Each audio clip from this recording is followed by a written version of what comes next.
除了有一体成型的全铝合金外壳、完美的超级大满贯接口，它还有所有 780M 核显小主机中最强大的图形性能，来自于它板载的高频内存。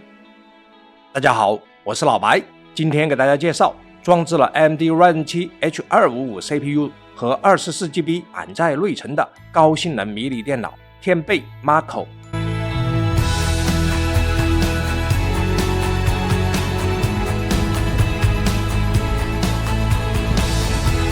这一年来，天贝把它的 AMD CPU 的主力机型从 GM12 系列逐渐更换为 Mako 系列，从黑色的金属塑料复合框架升级为银色铝合金外形，使用均热板散热系统，大大减少了机身的散热通风孔。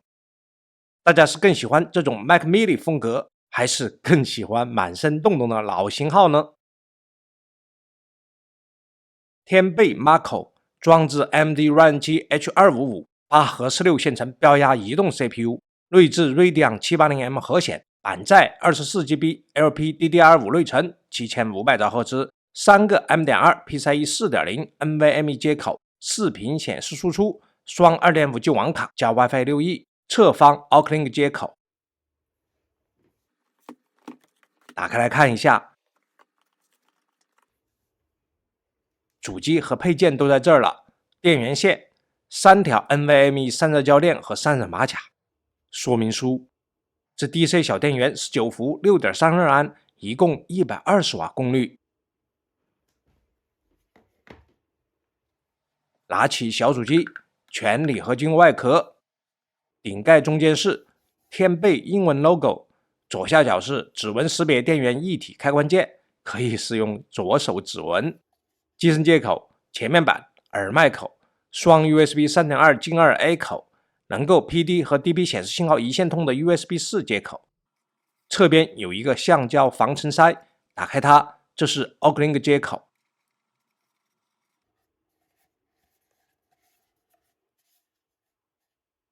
后面板是9伏电源接口，能够 PD 和 DP 显示信号一线通的 USB 4接口，双 2.5G 网络接口，满血的 HDMI 2.1 接口， DP 2.1 接口， USB 3.2 进 2A 口， USB 2.0 接口。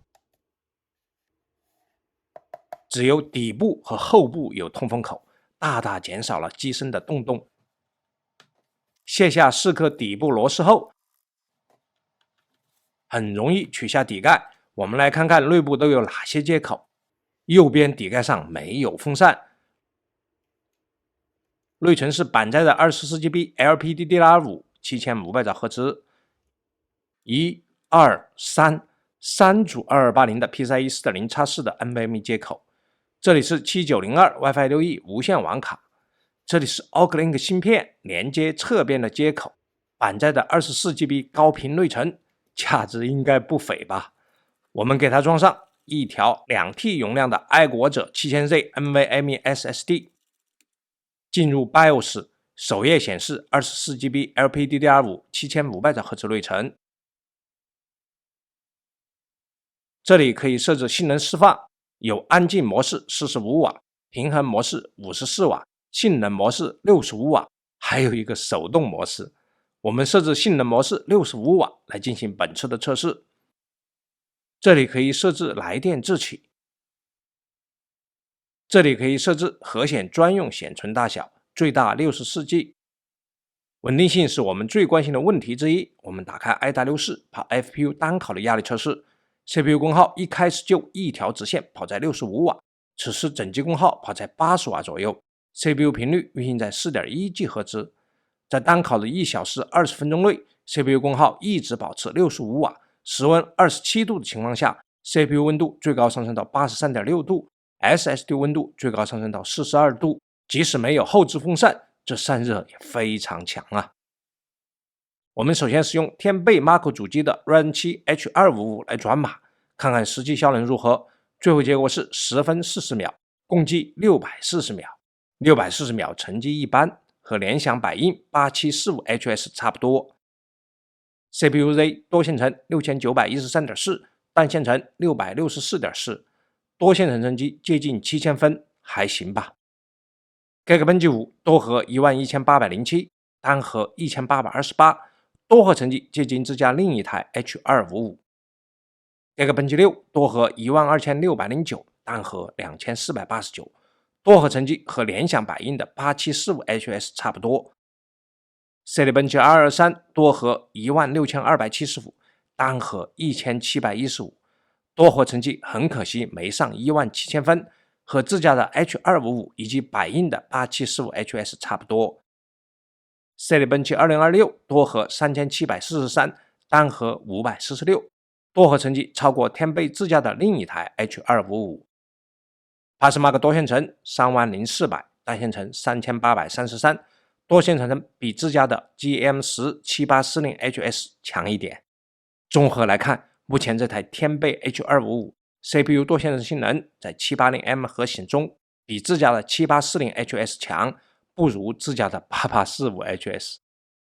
接着炮娱乐大师，总分1576781， CPU 得分904649。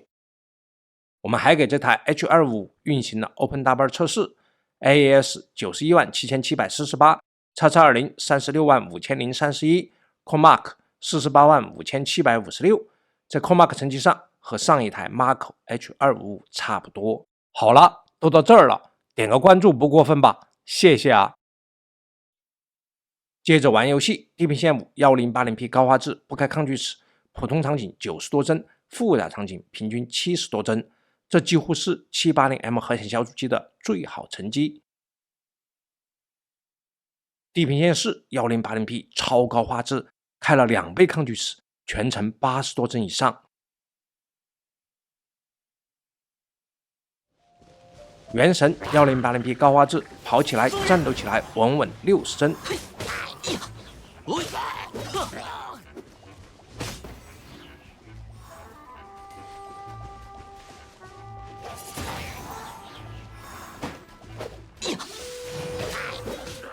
赛博朋克2077 1080P 低画质，没开光追，没开正生成，跑性能测试。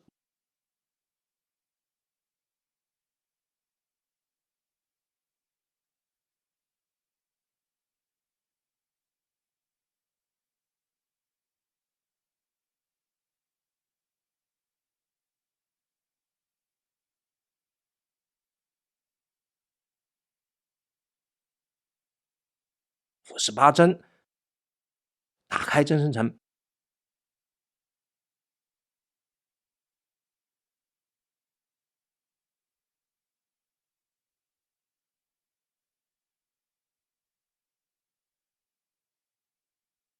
87帧，能玩。古墓丽影暗影 1080P 高画质，运行性能测试，平均帧46帧，不错。黑神话悟空使用游戏中的性能测试工具 1080P 自定义画质，超采开到50，开启正生成。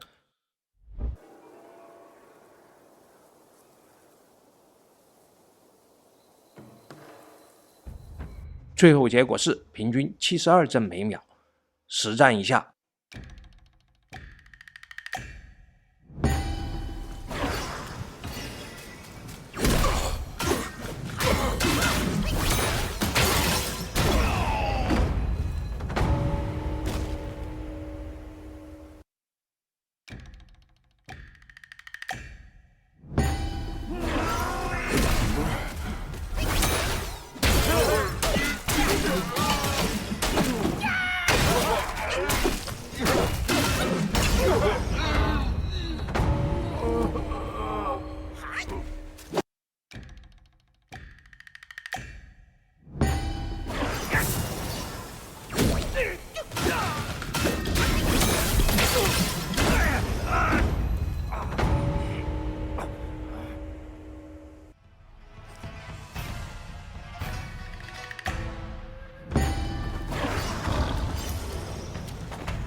这就是最强 Radeon 780M 核显带给我们的游戏体验。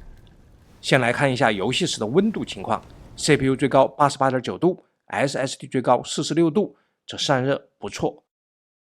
看一下 3D Mark 图形得分， TimeSpy 3238， FileStreak 9343， SteelRoman Knight 22.65 FPS， 稳定度 99.2% 通过。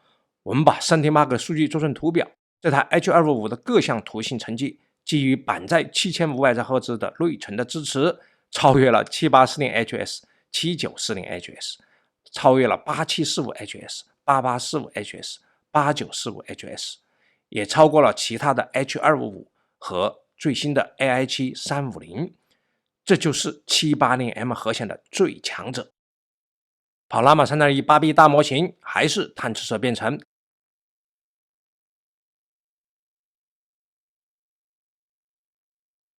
跑到了 17.93 Token 每秒，这是所有 780M 核显小主机的最好成绩。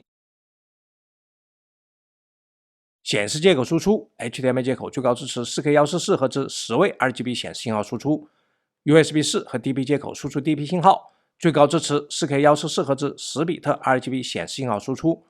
我们这台显示器支持 DP 接口超频到160赫兹，超频后 USB 4和 DP 接口能够支持 4K160 赫兹的10位 RGB 显示信号输出。索尼 OLED 电视连接 HDMI 线缆，小主机能够输出 4K120 赫兹10位 YSP-CR 444的非压缩信号。Radeon 780M 核显的视频解码能力，它能硬解本地 8K 60帧 AV 视频， YouTube 8K 60帧 AV 视频流畅播放。我自己安装的 NVMe 硬盘测试7100兆比每秒，最佳的 PCIe 4.0x4 的存储读写能力， USB 4接口外接雷电硬盘盒3100兆比每秒，这是不错的 USB 4外接存储的性能。此时另一 USB 4接口连接了高刷显示器，我们用 OpenSpeed Test 测试小主机的 2.5G 网口，跑到了接近2500兆 bps。 天贝 Mako 装置了8核16线程的 H255 CPU， 65瓦的性能释放。我们直接列表给大家看，整机最高功耗92瓦，待机最高功耗才 6.7 瓦。按上面这些结果，120瓦的单槽小电源轻松搞定。室温27度的时候， CPU 待机温度 35.6 度， SSD 待机温度41度。这台小主机65瓦性能释放， CPU 满载的时候，机身噪音是52分贝左右，收回在耳边是接近43分贝。我们这台板载 24GB 高频内存的天贝 Mako 255小主机，可以和我 PD 输出90瓦的 LG 显示器一线通，前后置的 USB 接口都能行。天贝 Mako 迷你电脑装置了8核16线程的 H255 CPU， 板载 24GB LPDDR5 7500赫兹内存，65瓦的性能释放。CPU 多核性能在所有 780M 核显小主机中性能居中，它超过了自家的 7840HS， 低于自家的 8845HS。 GPU 性能基于7500兆赫兹的板载内存，跑出了 780M 核显小主机的最好成绩。游戏性能超强悍超稳定。这台小主机的接口最完美的旗舰大满贯的水平，有3个 NVMe 双 2.5G 4个高刷显示接口，还有板载的可以外接独立显卡的 OGLINK 接口，左手指纹识别，后部散热出口在各接口的上方，前后置的 USB 4接口都可以 PD 和 DP 显示信号一线通。它不带 SSD， 销售价格才2899元。对于有板载 24GB 7500兆赫兹内存小主机，这价格真心不错啊！我是指现在这个乱世里，这真的是非常好的价格。还有一个不得不提的优点，它是外形很接近 M4 Mac mini 的 Windows 小主机。从各方面来看，这是一台很优秀的性价比旗舰迷你电脑。总结一下，65瓦性能释放下，它是一台性能不错的 AMD Ryzen 7核显小主机。它的核显图形性能在所有 780M 核显小主机中居首，散热优秀，静音稳定，有强悍的超级大满贯接口， USB 4能接入 PD 电源并输出 DP 显示信号一线通，接口和硬件功能性达到了米粒主机的顶级水平。这是一台设计做工、散热精英、接口和性能都优秀的小主机，板在 24GB 7500兆赫兹高频内存才2899元，它是今年性价比旗舰级别的小主机，很好的选择。我们对这台天贝 Marco 小主机给出强烈推荐的评价。好了，今天就讲到这里了，我是老白，谢谢大家的观看，再见。